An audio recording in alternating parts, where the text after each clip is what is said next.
ভাই রে ভাই, আমাদের দেশে ক্রিকেট নিয়ে কথা বলতে গেলে মাঝে মাঝে মনে হয় বিসিবি আর নির্বাচক প্যানেলের অফিসটা মিরপুরে না, ওনারা আসলে মঙ্গল গ্রহে বসে টিম সিলেকশন করেন। আজকে এমন একজন প্লেয়ারের গল্প বলবো যার পারফরমেন্স দেখলে আপনার চোখ কপালে উঠবে, কিন্তু আমাদের নির্বাচকদের চোখ এখনও কোনো আলো পড়ে নাই।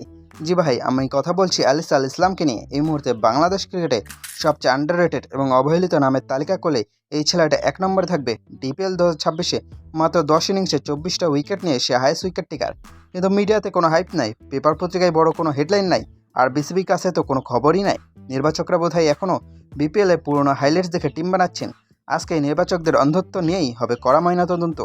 একটু চিন্তা করেন তো ভাই, বাংলাদেশ ক্রিকেটে জেনুইন লেগ স্পিনার বা মিস্ট্রি স্পিনারের জন্য আমরা গত 20 বছর ধরে হাহাকার করতেছি, আর এই ছেলেটা অস্ত্রাগার বা আর্মারটা একটু দেখেন। তার কাছে ট্র্যাডিশনাল অফ স্পিন আছে, ক্যারাম বল আছে, গুগলি আছে, আবার মাঝে মধ্যে সিম আপ ডেলিভারি দিয়া ব্যাটসম্যানদের চমকায়াও দিতে পারে। প্রপার একটা মিস্ট্রি স্পিনার, যাকে বলা হয় এই দেশে টপ লেভেল ক্রিকেটের একমাত্র মিস্ট্রি এলিমেন্ট।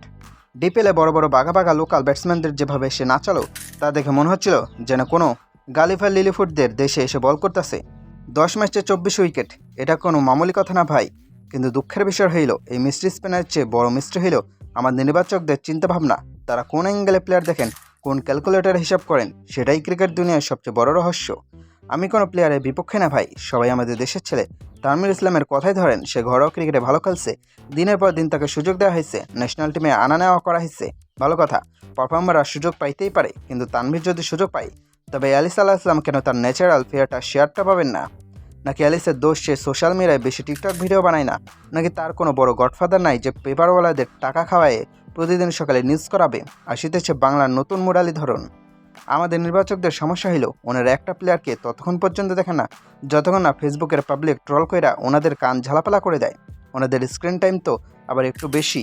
সবচেয়ে বড় আফসোসের জায়গা কোনটা জানেন? এই যে কিছুদিন পরে জিম্বাবুয়ের সিরিজটা, ওটা কিন্তু আলিস আল ইসলামের মতো একজন মিস্ট্রি স্পিনারকে ইন্টারন্যাশনাল মঞ্চে টেস্ট করার জন্য একদম পারফেক্ট প্ল্যাটফর্ম আছিল।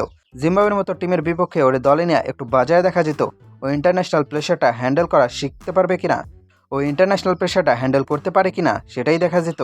কিন্তু না, বিসিবি কী করলো? ওনারা ওই ঘুরে ফিরে সেই পুরনো ভাঙা ক্যাসেট বাজাইলো। জিম্বাবুয়ের সাথেও আমাদের মেন টিম খেলাইতে হবে, জিম্বাবুয়ের সাথেও আমাদের ফুল স্ট্রেংথ নিয়ে নামতে হবে জেতার জন্য। নতুনদের ট্রাই করা সাহস বিসিবির ওই ব্যাক পকেটেও নাই। ওনারা ভাবছেন জিম্বাবুয়ে যদি একটা এক্সপেরিমেন্ট করতে গিয়া ম্যাচ হেরে যায়, তবে তো চেয়ার নড়ে যাবে।